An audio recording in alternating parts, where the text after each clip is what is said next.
বিদ্যুৎ বেসরকারীকরণ করা চলবে না, বিদ্যুৎ মাশুল বৃদ্ধি করা চলবে না। অতিরিক্ত বিদ্যুৎ বিল প্রত্যাহারের দাবি সহ বৃহস্পতিবার অল ইন্ডিয়া কৃষক সভা সিটু, টিকেএমইউ, জেএমপি, ডিওয়াইএফআই, টিওয়াইএফ ধর্মনগর শাখার উদ্যোগে এক বিক্ষোভ মিছিল সংঘটিত হয়।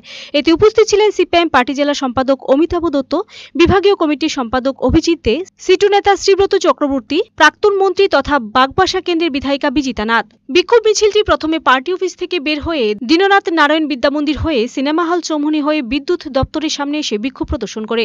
পরে বিক্ষোভ করে মিছিলটি পুনরায় পার্টি অফিসের দিকে রওনা হয়ে যায়। এই বিক্ষোভ মিছিলে উপস্থিত নেতৃবৃন্দ তথা পার্টি জেলা সম্পাদক অমিতাভ দত্ত বিদ্যুৎ মাশুল বৃদ্ধি, বিদ্যুতায়নকে বেসরকারীকরণ, অতিরিক্ত বিদ্যুৎ মাশুল বৃদ্ধি প্রত্যাহারের দাবিতে রাজ্য সরকার এবং কেন্দ্রীয় সরকারের সমালোচনায় সরব ছিলেন। কেন্দ্রীয় সরকার 2020 বিদ্যুৎ বিলের যে ঘোষণা দিয়েছেন, আমরা তার তীব্র প্রতিবাদ করছি।